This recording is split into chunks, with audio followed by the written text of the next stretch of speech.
God middag allesammans. Då tar vi väl och börjar med något rejält. En militärman. Varsågoda.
Under ledning utav Stefan Larsson. En alldeles extra applåd för att de är här.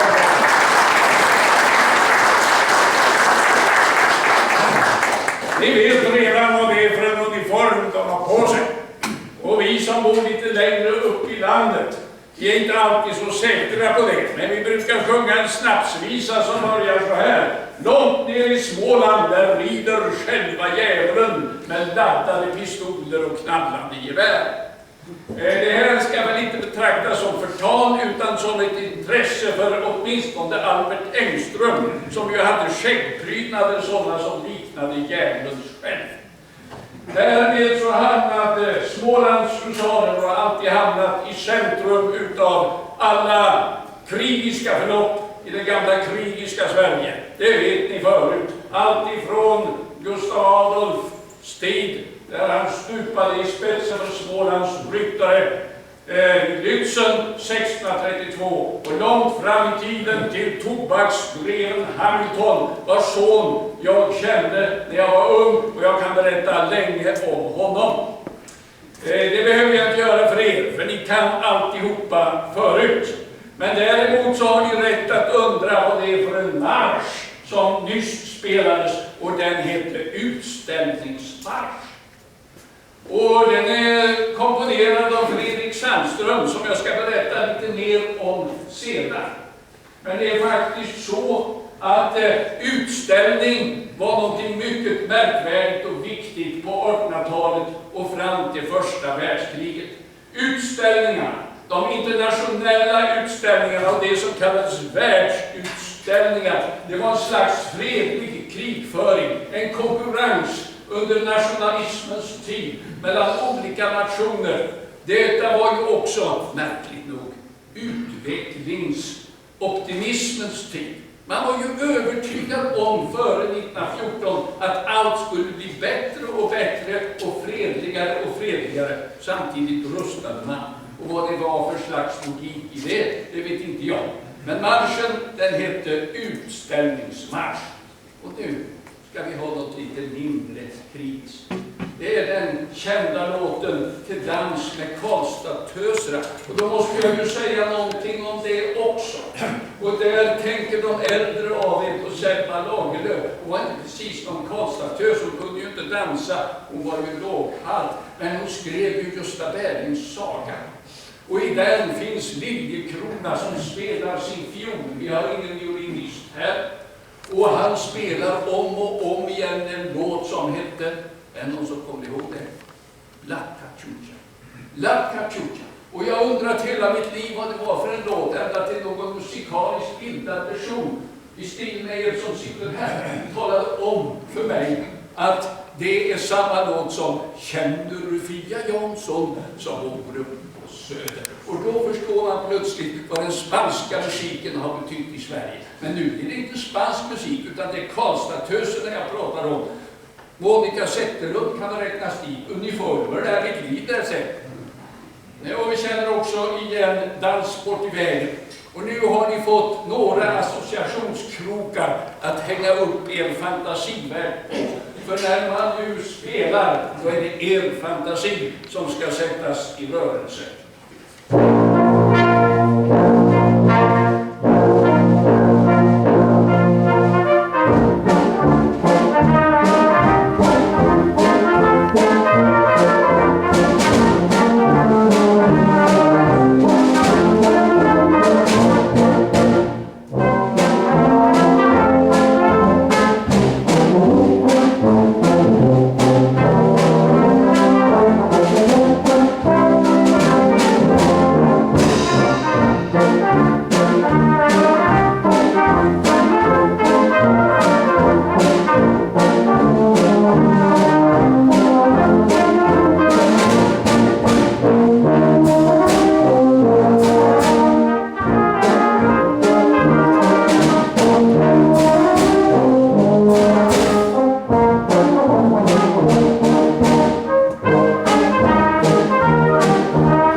Han har komponerat 200-300 låtar och han särskilt intresserade sig för mässingssextetten och har gjort många arrangemang dessutom. Men eftersom han var anställd i det militära fick han inte tjäna extra. det var så för statsanställda förr, så han var tvungen att kalla sig något annat när han gav ut något och hämtade in lite pengar, och då kallade han sig Dyrje. Så ibland förekommer han under namnet Fredrik, eller pseudonymen möjlighet Fredrik Dyrje. Han var en ganska konfliktvillig person. Han var superaktiv, det har ni redan förstått. Men han var också, tog gärna strid med sin regementchef. Han vägrade hälsa på regementchefen på Skaraborgs regemente där han hörde hemma. Därför han sa att jag är konstnär, jag är musiker. Så jag hälsar inte på, han sa inte sådana, men det var innebörden i alla fall.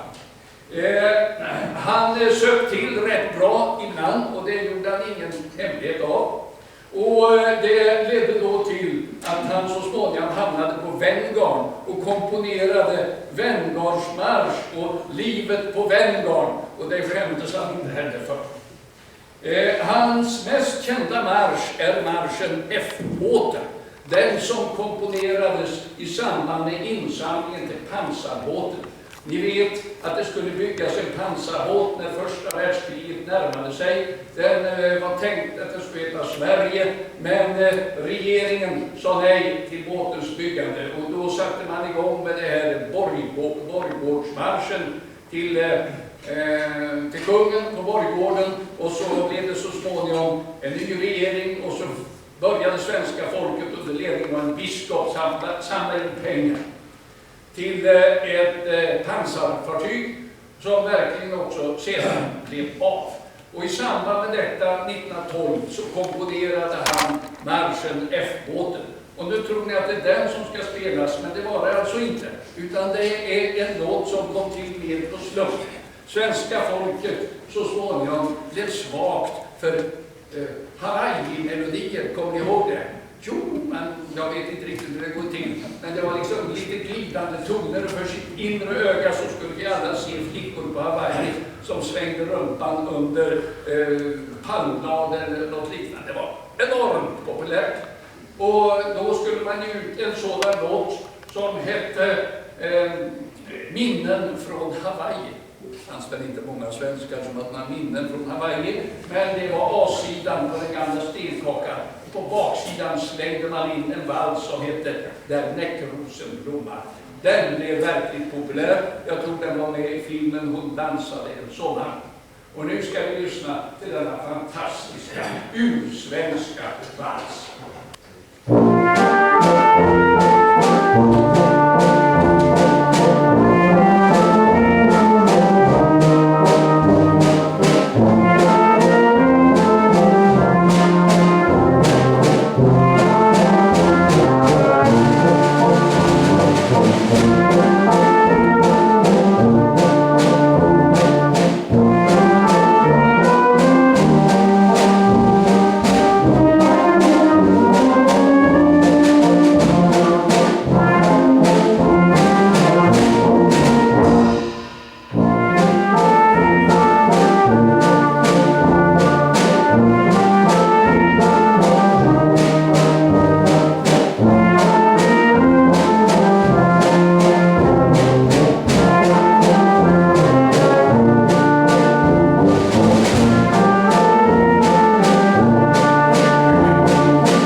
Men det ska vi inte bli ännu. Det är mitt i vinter, det är långt närmaste sommarnatt. Utan nu vill vi gärna få den här fina sektetten presenterad för oss utav kapellmästaren.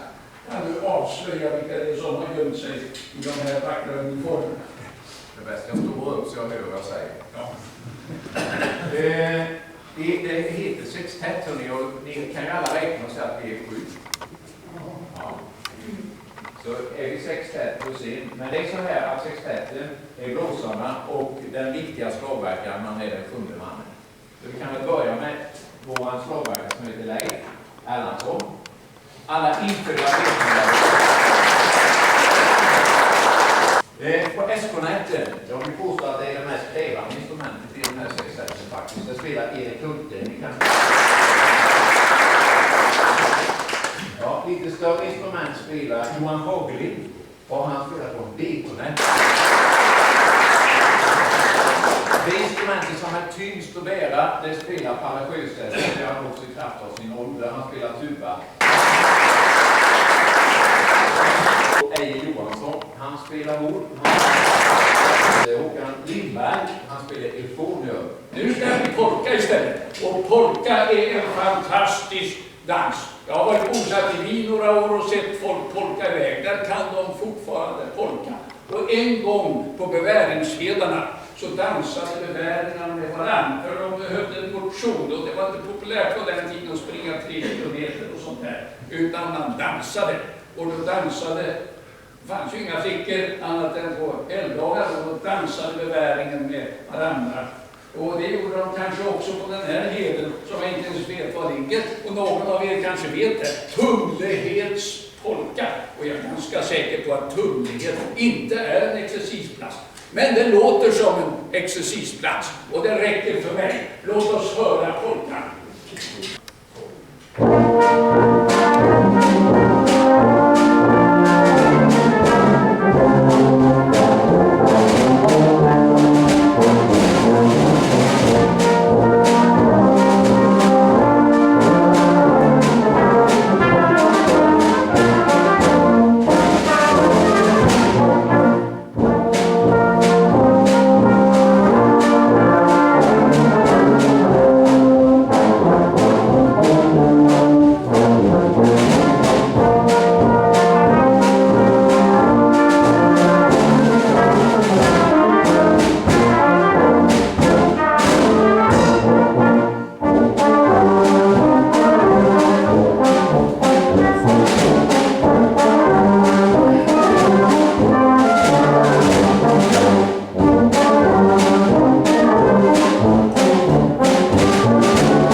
sak kan jag avslöja för damerna här. Alla herrar i viktklass över 80 kilo. De tycker alltid att en sån här polka är lite för lång. Och man ser i ögonen på dem att kan de aldrig sluta. Nu ska vi gå över till ett annat arrangemang, den ursvenskaste utav alla danser. Inbillar mig, det kanske inte är sant. Och det är hambo. Och den som komponerade polkan och även hambon heter Olof Wretgård. Jag vet ingenting om honom. Och den som arrangerat det hela är den berömde göteborgske musikern Sture Olsson. Och jag vet en jäkla massa om honom. Så mycket att jag inte kan sätta igång och berätta det. Den får du gå hem och slå upp själv. Uppslagsbok höll jag på att säga. Det finns väl inte längre. Det finns visst något som heter Wikipedia. Prova det får ni se. Upplandshammo. Och då vill jag säga att jag är uppvuxen i en familj där min mor var ett rekorderligt fruntimmer som ansåg att en karl som inte kan dansa hambo, han är inte vatten värd. Alltså lärde jag mig tidigt att dansa hambo och särskilt dansa med min mor, och det var inte det lättaste för hon var 1,82 i strumplästen trots att hon var född 1908. Nu ska vi höra hur en hambo ska låta. Länge leva den svenska hambo. Varsågod.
Grädde på moset före pausen så ska jag be dagens hedersgäst, Dag Silverin, komma in.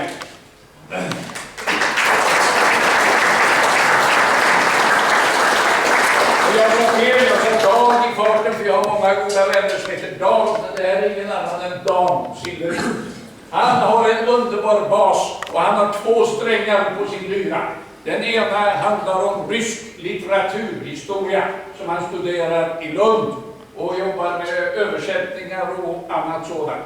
Och det andra, det är hans underbara bas som vi här kommer att få höra. Vilken skulle ge honom en hedersplats, det kan jag försäkra er, i varje donkosakisk kör. Unge dam, han har livet framför sig. Unge dam, han har all anledning att, eller vi har all anledning att inbilla oss att han i framtiden kommer att bygga dubbla broar som kan behövas mellan oss och Ryssland. Av vilka skäl kan jag inte klara ut. Men det gäller alltså en bro med litteratur och en bro med sång. Och nu kommer han att sjunga Fritiof Anderssons paradmarsch.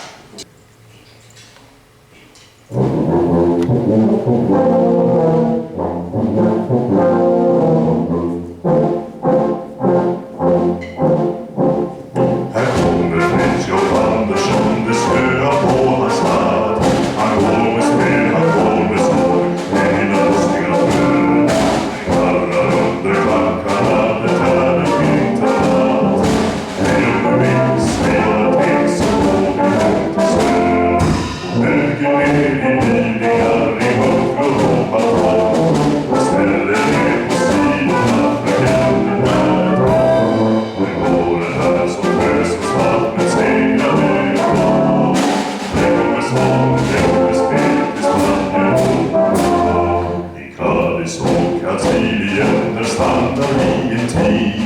Sen går vi några mil igen i våra lustiga träd.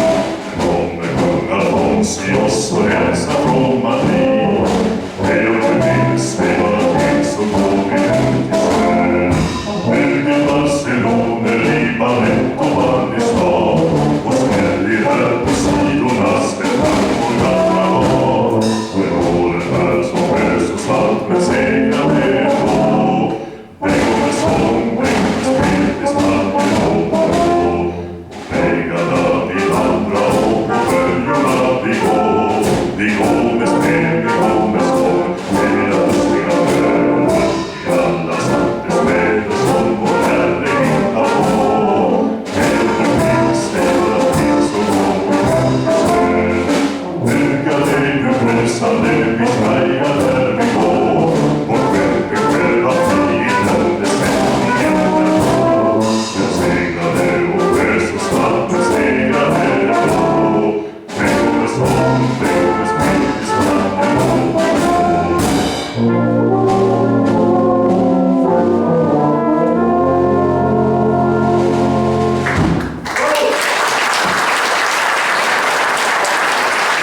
Kommer tillbaka hit, in Dan Silverin, och nu ska vi ladda upp lite här, i varje fall ska jag göra det, för nu ska det bli dans på Brännö brygga. Och det var så att jag började i Sjövärnsgården på Kämsö, och då var vi 14, 15, 16-åriga pojkar, och då fick vi varje lördag åka till Brännö brygga. Och det kommenderades till och med: permittenter till Brännö brygga, embarkera. Och vi små pojkar med blåkragar och grunker, vi marscherade in där, och sen var det dans på Brännö brygga. Och där, min bror är ett år yngre än jag var duktig att dansa, men det hade jag ingenting för. Men min bror, han var mycket vackrare än jag, han gick bara med släpande steg i takt med musiken över golvet, men han hade krysiga lockar och kallades Harald Hårfar. Nu vet ni hur det gick till på Brännö brygga, men det fina med Brännö brygga, ute i väst, där låg vingar, fyll och plinkade, och det ska Dan levandegöra för oss. Varsågod.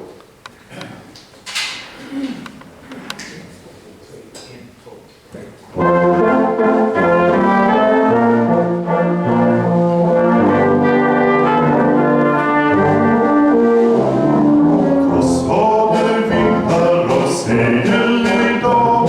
Är det klappstegen eller lördag?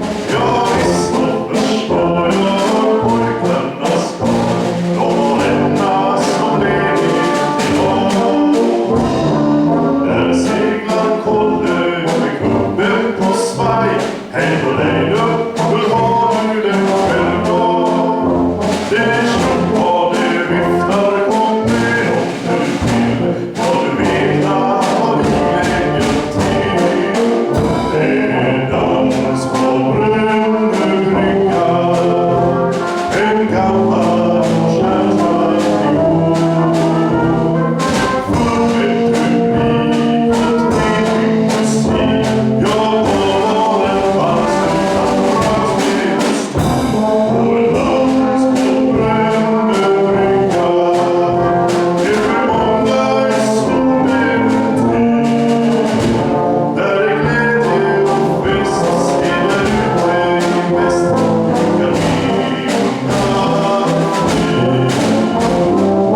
riva upp den minst ytterligare en gång här. Men nu ska det bli ännu mer romantiskt.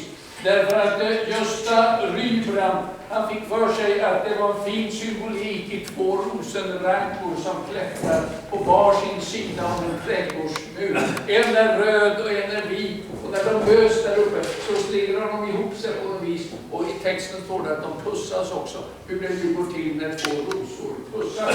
Det får ni försöka åskådliggöra. Gör det.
Det är naturligtvis den här sorglösa brunnsatmosfären, eller hur?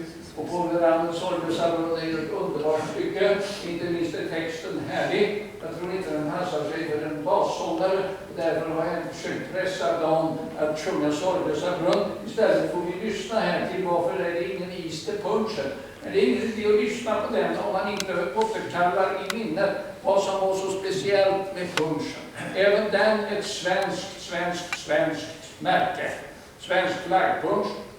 Och svenska civila och militärer, inte minst herrar, de drack punsch i vansinniga mängder. Magarna blev större och större. Punschhakorna växte ner och ner på det här viset. Och samtidigt rökte de cigarr. Och förmågan att lyfta ett punschglas och svänga en cigarr, den var väldigt viktig när det gällde härskartekniken. En yngre man vågade aldrig lyfta cigaren lika högt som en äldre man. Och därför var det underhållande att sitta och se det här spelet. Punschglasen, isen, kanske till punchen, men framförallt cigarrerna som samtidigt gick upp och ner. Och den som just hade jäst med sin cigarr ovanför låt oss säga kaptenen satt där och jäste i förhållande till löjtnanten med sin cigarr, så kom majoren, då sänkte kaptenen cigaren medan majoren höjde cigaren, och så vandrade det vidare. Det här är den miljö i vilken vi ska se punschen, som nu nästan är borta. Idag finns det ju anledning att göra en ny låt som heter Varför är det ingen punsch? Men nu är det Varför är det ingen is till punschen? Varsågoda.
Sveriges vackraste modellär tyckte jag Kulle. För det var den man alltid ville ha på sig när han skulle charma damer på bioduken. Så beställde han fram en uniform ifrån Lirementers granjär. I infanteriet kanske jag ska säga har vi som regel revbenen inne i kroppen och inte utanpå.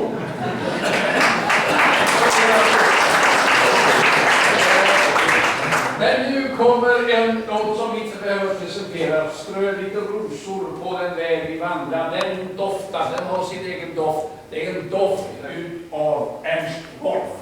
Det är så många som har glömt Ernst Wolf. Men hela 1800-talets feststämningar av olika slag, där många kompositörer gjorde härliga låtar som passade till sådana här sextetter. Där blev det alltså så att Ernst Wolf kom att avsluta den epoken. Så folklig och så sprudlande glädjespridare som Ernst Wolf har vi inte haft i Sverige sedan dess. Jag sticker ut hakan lite när jag säger det, men jag sticker gärna ut den hakan.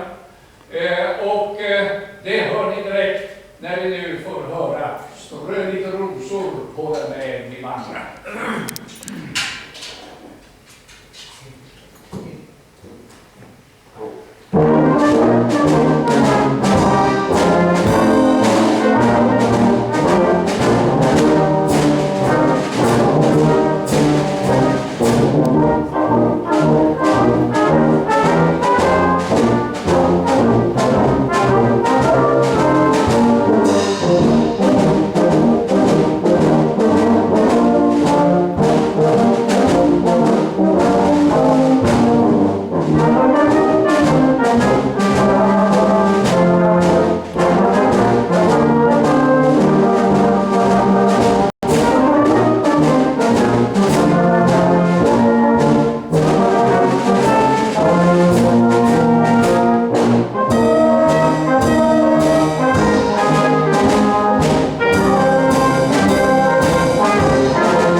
använder sig av artighetsfrasen kysst i hand lägger fram. Och därmed måste det vara mig förlåtet att när jag nu hörde att ni vill spela en låt som heter, som jag inte har talat om, så tag emot en utsträckt hand, så trodde jag att det handlade om en svensk variant på kyss i hand, madame, att det var en handkyss det handlade om. Men den villfarelsen har sextetten tagit ur mig. Det handlar om något helt annat. Och Ann-Louise Hansson lär ha ett finger med i det handspelet. Ja, jag vet inte riktigt vad det handlar om. Men varsågod, kör igång.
I 30-åriga kriget på högra flygeln på hedersplats, där ställdes alltid 3 kavalleriregementen upp.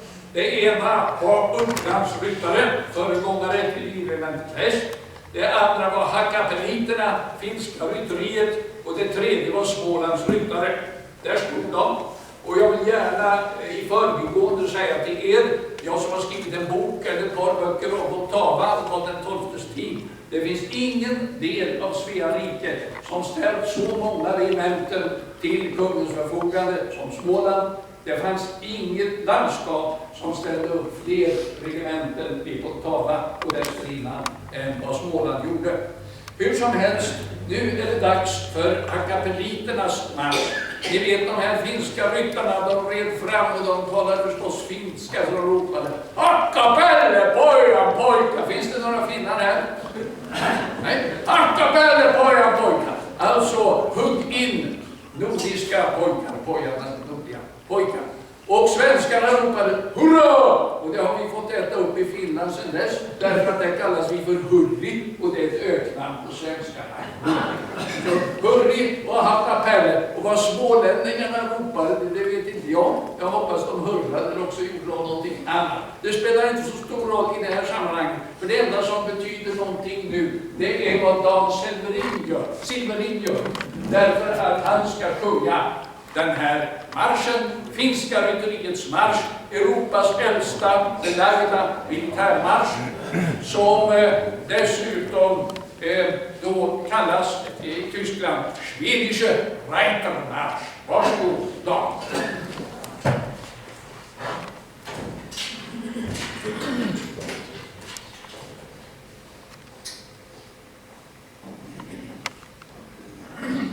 Text av Zacharias Topelius borde jag sagt.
Nu har ni ett kollektivt individuellt ansvar för att se till att de får bli värvad att sjunga både här och där framöver så att han inte fastnat definitivt i den ryska litteraturhistorien.